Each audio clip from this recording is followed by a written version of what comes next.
अस्सलाम वालेकुम everyone, welcome back to my YouTube channel. Hope you all doing well. तो आज मैं आपके साथ अपनी रमज़ान की प्री प्रेप का व्लॉग शेयर कर रही हूँ।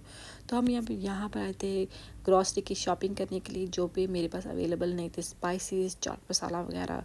और मेरी एक सब्सक्राइबर ने कमेंट्स किया था बेबी डायपर के बेबी जॉय अच्छा है, इससे रैशेज़ नहीं होते, तो ये मैंने ले लिया है। मैंने 1 साल पहले भी ये लिया था, यूट्यूब पे मैंने शेयर भी किया। उस वक्त मैंने बेटे के लिए लिया था, साइज़ की वजह से किसी बड़ा साइज़ अवेलेबल था, मगर रैशेज़ का मुझे नहीं पता था। तो थैंक यू सो मच आपको बताने के लिए। जिप लॉक बैग लिए, थोड़ा सा मीट लिया और फिर अब हम घर जा रहे हैं। तो आज मेनली जो मेरा व्लॉग है ना, प्री प्रेप के आइडियाज़ के हैं कि किस तरह से आप टाइम सेव कर सकते हैं। अच्छा, बहुत सारी चीज़ें आप लोगों को पता ही होगी, मगर ये होता है कि थोड़ी सी व्लॉग देने से मोटिवेशन आ जाती है और फिर हम करना शुरू हो जाते हैं। तो चने में भिगो के गई थी, मैं आके बॉयल करने के लिए रख रही हूँ। काले चने बहुत अच्छे होते हैं, इसमें फ़ाइबर होता है। मैंने अपने सेकंड बेबी के बाद जो पहला 5 से 6 किलो कम किया था ना, रमज़ान में कम होता है, क्योंकि पहला जो फ़ैट होता है वो स्टबन होता है। तो रमज़ान में कम किया था मैंने ब्लैक चने की चाट खा के। ये इतने फ़ायदेमंद होते हैं। तो मैंने इसे नमक डाल के रख दिया है, जब तक ये पकेंगे तब तक मैं जिंजर गार्लिक के पेस्ट बनाऊंगी। तो जिंजर गार्लिक की पेस्ट की ये कैलकुलेशन होती है, 3% तक ना आपने गार्लिक यूज़ करना है, 1% तक आपने जिंजर यूज़ करना है। तो इसको 2 तरह से हम आज बना रहे हैं। अगर आपके एरिया में इलेक्ट्रिसिटी का इशू है कि लाइट आती जाती है रमज़ान में, क्योंकि आप क्यूब्स बना के नहीं रख सकते, तो उसका भी सलूशन बताने लगी हूँ। यहाँ मैं जार निकालूंगी, ग्लास जार जो मैंने धो के रखे थे पैनेट्री क्लीन करने के बाद। तो इसलिए सबसे पहले पैनेट्री क्लीन करने आपकी रमज़ान की प्रेप इजी हो जाती है। तो उसमें जिंजर गार्लिक मैंने ऐड कर दिया था। तो मैंने यहाँ पर वाइट विनेगर यूज़ किया 1 टेबल स्पून तक। आप क्वांटिटी के अकॉर्डिंगली मैनेज कर सकते हैं। तो इससे ये होता है कि 1 मंथ तक आपका जिंजर गार्लिक पेस्ट जो है फ्रिज के नीचे वाले पोर्शन में भी ख़राब नहीं होगा। सिर्फ 0.01% तक ग्रीन टर्न होगा, मगर ख़राब नहीं होगा। और क्यूब्स बना के रखें, अगर इलेक्ट्रिसिटी का इशू नहीं है वो तो बेस्ट है। तो 2 तरह से आप इस तरह से जिंजर गार्लिक के पेस्ट को फ्रीज़ कर सकते हैं। तो आप जैसे चाहें इसको जिंजर गार्लिक को फ्रीज़ करें, चाहे तो पेस्ट बना के रख सकते हैं। फ्रिज मैंने क्लीन कर ली थी, इसकी वीडियो मैंने आप लोगों के साथ शेयर नहीं की, क्योंकि लास्ट टाइम मैंने शेयर की थी तो मैंने रिपीट नहीं की। तो यहाँ पर जो चने थे वो गल चुके थे, अब उनको ठंडा होने के लिए रखेंगे। तो मैं बना रही हूँ पकौड़ा मसाला। तो सबसे पहले तो हमने यहाँ पर 2 टेबलस्पून भर के ना ड्राई धनिया लेना है, फिर 1.5 टेबलस्पून तक ज़ीरा लेना है, काला ज़ीरा नहीं लेना, दूसरा लेना है। फिर उसके बाद हमने यहाँ पर चिली फ्लेक्स ऐड करना है, ये भी हम लोग 2 टेबलस्पून तक ऐड करेंगे। अच्छा, आप अगर चाहें तो पकौड़ा मसाला यूज़ करें या तो प्री मिक्स, तो मैं इसलिए पकौड़ा मसाले की पहले बता रही हूँ। जो मर्ज़ी आपका दिल के से वो फॉलो कर सकते हैं। तो मैंने चिली फ्लेक्स डाली और फिर मेथी जो ड्राई है वो मैंने 1.5 टेबल स्पून तक भर के ऐड की है इसमें, क्योंकि जब पकोड़ा मिक्स मसाला रेडी होना तो यूज़ करने में बहुत आसानी होती है। इसमें फिर आप कॉर्नफ्लावर डालेंगे 1/2 टेबल स्पून तक। तो ये है, इसको हम ना थोड़ा सा मोटा कूटा हुआ रखना है, थोड़ा दरदरा रख के ना ग्राइंड कर लेंगे। तो अब हम बनाएंगे प्री मिक्स पकौड़े का, जो कि ज़िंदगी आसान कर देता है। मैंने शादी के बाद फ़र्स्ट टाइम जब कुकिंग की थी तो वो रमज़ान ही था। मुझे आज भी याद है मैं कितने सारे डब्बे खोल के पकौड़े बनाती थी। तो मेरा किचन बहुत मैसी हो जाता है और मेरे जैसे बिगनर के लिए तो बहुत प्रॉब्लम होती थी। तो अल्लाह ताला ने मेरी मदद की, मुझे व्लॉग नज़र आ गया। तब से मैंने ना इसी तरह से ना प्री प्रेप करती हूँ। तो मैंने वो जो अपना पकौड़ा मसाला है वो डाल दिया है। 1.5 kg का प्री मिक्स बना रहे हैं हम यहाँ पर। फ़र्स्ट ऑफ़ ऑल मैंने अभी एक ही पैकेट खोला है, बाद में मैं बेसन ऐड करूँगी। तो यहाँ मुझे भर के 4 चम्मच तक ना आटा चाहिए राइस का, उसी के लिए मैंने 2 कप तक राइस लिए हैं और इसको ग्राइंड कर लिया है। तो अब मैं बेसन को ट्रांसफ़र करूँगी। जब मैं बेसन, मेरे पास ऑलरेडी 1 kg का बेसन का पड़ा हुआ था, ऑलरेडी ओपन था, तो उसमें से हाफ़ मैंने ले लिया है। बाकी जो है ना मैं अभी फुल्की बनाऊंगी तो उसके लिए यूज़ करूँगी। तो यहाँ पर ना प्री मिक्स के लिए ना मैंने बेसन ऐड कर दी, तो बेसन 1.5 kg हो गया। तो जो मैंने आटा जो बनाया है राइस का, तो इतने अच्छे से ग्राइंड हुआ था, तो मुझे बिल्कुल भी उसको स्टेन करने की ज़रूरत नहीं। अच्छा, राइस के ना आटे से ना बहुत अच्छा क्रिस्प आता है, तो इसको बिल्कुल भी स्किप नहीं करना। अगर आपसे अच्छे से ग्राइंड ना हो तो आप उसको स्टेन कर लेना। देखें बहुत अच्छे से ग्राइंड हुआ था, बिल्कुल आटा था, तो मुझे ज़रूरत नहीं थी। तो फिर मैंने इस तरह से ही छोड़ दिया। भर के 4 चम्मच बनते हैं। तो यहाँ पर मैं टर्मेरिक डालूँगी, तो यहाँ पर वो भी मैंने ना 1 चम्मच भर के ऐड किए। फिर इसके बाद मैं चिली पाउडर ऐड करूँगी। चिली पाउडर जो है ना 1.5 टेबल स्पून तक मैंने भर के ऐड किए थी। ऑलरेडी याद रहे हमारे पकोड़े मिक्स के अंदर भी चिली फ्लेक्स थी, तो इतना काफ़ी होगा। फिर इसके बाद मैंने ऐड करूँगी सॉल्ट। जो सॉल्ट है ना वो अभी मैंने थोड़ा ऐड किया था, 1.5 टेबल स्पून। मैं अभी इसको चखूँगी, फिर मुझे अगर कम ज़्यादा लगा तो फिर मैं इसमें ऐड कर दूँगी। अच्छा, मैंने यहाँ पर कॉर्नफ्लावर ऐड किया है। हमें 1.5 टेबल स्पून इस रेसिपी के लिए चाहिए। अगर आपको चिकन के पकोड़े भी बनाने हैं तो सेम पकोड़ा मिक्स में ना अच्छे से बाइंडिंग आती है, तो बन जाएंगे। तो इसलिए मैंने इसको, और दूसरे पकोड़े में भी ना ये चिकन जो कॉर्नफ्लावर है ना उससे ना अच्छे से ना जो पकोड़ा है ना क्रिस्प के साथ साथ ना बिल्कुल जुड़ा सा होता है, टूटते नहीं है, तो बड़े ज़बरदस्त बनते हैं। तो इसको हम मिक्स कर देंगे। जब मैं मिक्स कर रही थी मुझे याद है अजवाइन मैंने छोड़ दी है, अजवाइन ना मिस नहीं करना। तो 1 टेबल स्पून तक 1.5 केजी बेसन के लिए हम अजवाइन मसल के डाल देंगे। उसको डालने के बाद हम अच्छे से मिक्स करेंगे। तो हमारा प्री मिक्स पकोड़ा रेडी है।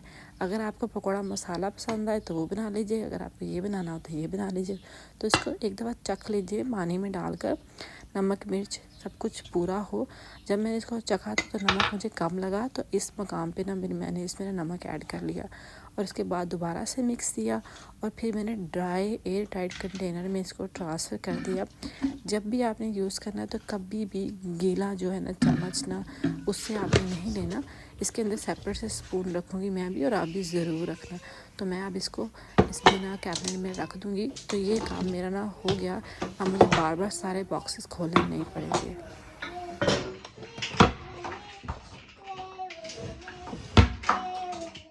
तो दाल माश मैंने आते सारी भिगो दी थी 1 केजी। इसके साथ 30 से 40 बादाम मैंने भिगोए थे। तो अब मैं इसको बनाने लगी हूँ।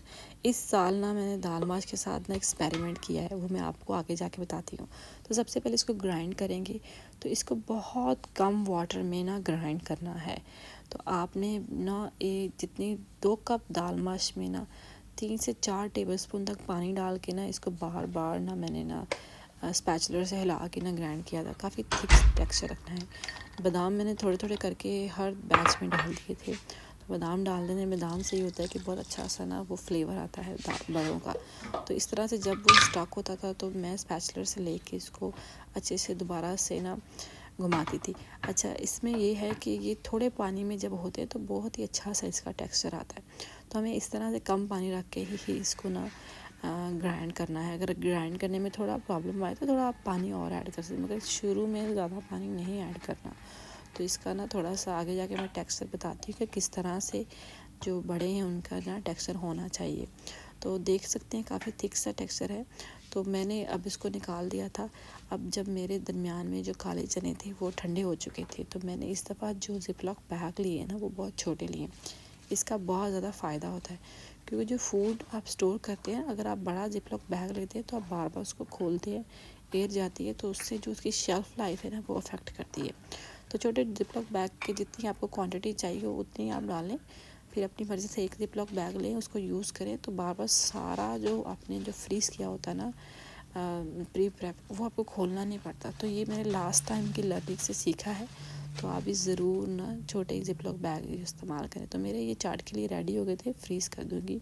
साथ ही जो मेरे जिंजर गार्लिक का पेस्ट था वो भी फ्रीज़ हो चुका था, उसको भी ज़िपलॉक बैग मैंने ट्रांसफ़र करके ना फ्रीज में ना रख दिया था। तो चलें अब बताती हूँ दाल माश को अगर आप फ्राई करेंगे, आपने फ्राई बड़े बनाए, तो आपका जो टेक्सचर है ना ऐसा होना चाहिए, दानेदार था, तो फिर ये आपके बड़े जो ना बहुत अच्छे से फ्राई होंगे। क्योंकि मैं आज इनको स्टीम कर रही हूँ तो मेरे लिए इसके टेक्सचर में थोड़ी सी रद्द-बदल होगी। तो 1 चम्मच ज़ीरा लेना है। इसमें जो मैंने अपने टेस्ट के अकॉर्डिंगली ना बड़ी चिली ली हैं, इनको हम थोड़ा सा क्रश करेंगे। इतना सा क्रश करना है कि ज़ीरा थोड़ा सा टूट जाए, यानी कि दरदरा सा हो, और जो मिर्च है, जो हमारी चिली है ना, वो इतनी मोटी ना हो और इतनी भी ना ग्राइंड ना हो, यानी चॉप टाइप हो। तो मैंने सिर्फ एक ही चक्कर दिया था इसका मिक्सी का, और ये मुझे मेरी डिज़ायर जो थी ना लुक आ गई थी। तो इसको हम ऐड कर देंगे। 1.5 टेबल स्पून तक मैंने जिंजर गार्लिक का पेस्ट ऐड कर दिया था। टेस्ट के अकॉर्डिंगली मैंने इसमें सॉल्ट ऐड किया था। अब बारी आती है यहाँ पर अगर आपके पास बीटर है तो आप उससे बीट कर लें।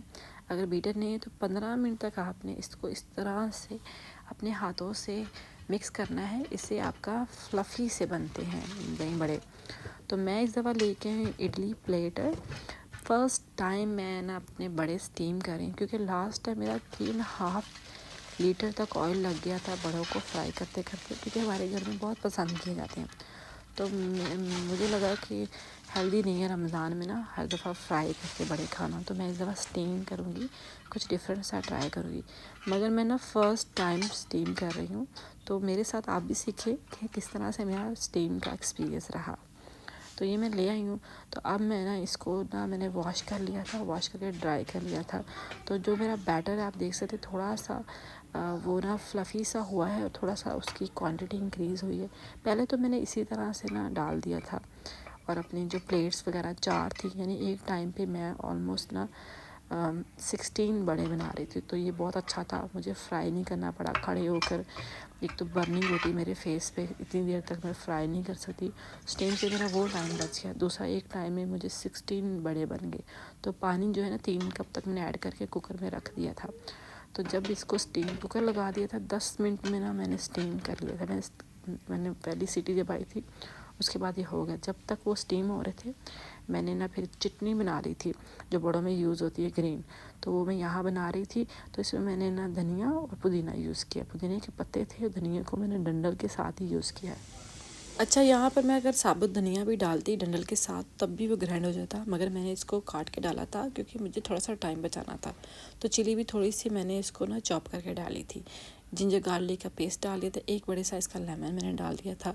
तो अब इसको हम ना ग्राइंड कर लेंगे। ये ना बहुत मज़े की चटनी बनती है और डाइजेस्टिव सिस्टम के लिए भी बड़ी ज़बरदस्त है। पुदीने की धनिया की चटनी, जिंजर गार्लिक इसके फ्लेवर को और भी इन्हेंस कर देता है। तो आप ना बड़ों के ऊपर जो चटनी यूज़ करते हैं तो यही बना के रखिएगा।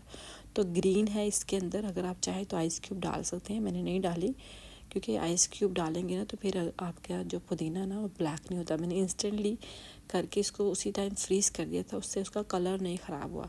तो अब मैं ये रख दूँगी। तो यहाँ मैंने बड़ों में क्या सीखा मैं सबसे पहले बताती हूँ। तो पहला बैच मेरा तैयार हुआ था, थोड़ा सा हार्ड था। तो मैंने फ़र्स्ट टाइम ऑयलिंग नहीं की थी प्लेटों की। आप जितनी भी वीडियो देख लो, कोई भी चीज़ आप जब फ़र्स्ट टाइम बनाना शुरू करते हो, ट्राई करते हो, तो आपसे चीज़ें ना मिस होती ही हैं। तो मैंने फिर दूसरी दफ़ा इसको अच्छे से ऑयल लगाया और फिर बाद में जो मेरा बैटर था, मुझे लगा मेरा बैटर थोड़ा सा ना वो ना फ्राई वाले बड़ों का था, जैसे फ्राइड करती है उसके लिए बैटर था। क्योंकि मैं यूज़ हूँ 2 साल से वही बना रही थी, तो इसलिए मैंने बैटर की जो कंसिस्टेंसी है ना वो वैसी ही रखी। तो यहाँ पर जब मैं ऐड कर रही थी तो मुझे लगा कि जो मेरा बैटर है ना, अभी भी मैंने और पानी डाला है, तो जो मेरा बैटर है ना वो अभी भी थोड़ा हार्ड था।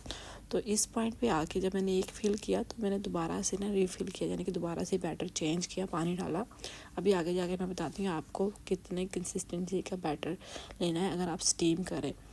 मेरा ये एक्सपीरियंस इतना ज़बरदस्त रहा स्टीमिंग का। मैंने एक तो प्रॉपरली स्टीम करना सीखे, दूसरा ये है कि मैं बहुत खुश थी वाइल स्टीमिंग में दूसरे काम कर रही थी।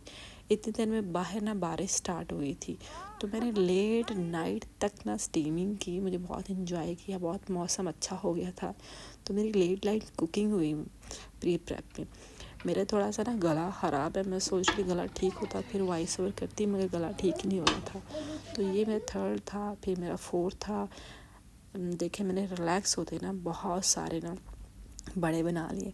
तो ये काफ़ी राइज़ हुए हैं। मैं आपको बताती हूँ कि कितनी आपकी कंसिस्टेंसी होनी चाहिए जब आप इसको स्टीम करें, क्योंकि स्टीम का बैटर और फ्राई का बैटर टोटली डिफरेंट होता है। राइस होना बहुत ज़रूरी है, उसी से आपके ना फ्लफ़ी बनते हैं। फाइनली मैंने पहला बैच ख़राब किया था, उसके बाद ना मैं पहुंच गई थी जहाँ पहुंचना था कि किस तरह से इसका बैटर होना चाहिए।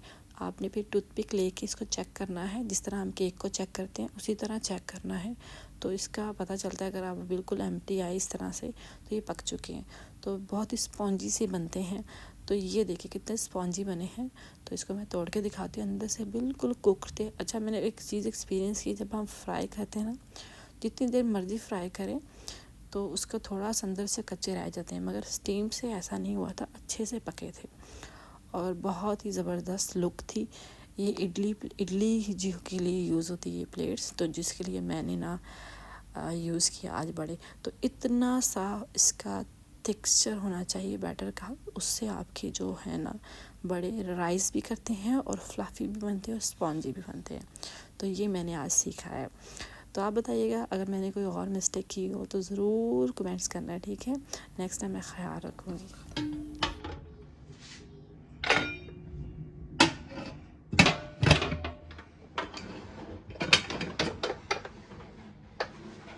तो मैंने आज की बारिश वाली रात जो है ना किचन में गुजार दी। ऑलमोस्ट 11:30 तक मैं सब कुछ करती रही, या सारा दिन की प्री प्रेप के बाद फिर बालकनी आई, बहुत ही फ्रेश फील किया। चलिए फिर मुलाकात होती है नेक्स्ट व्लॉग में। टिल देन टेक केयर, अल्लाह हाफिज़।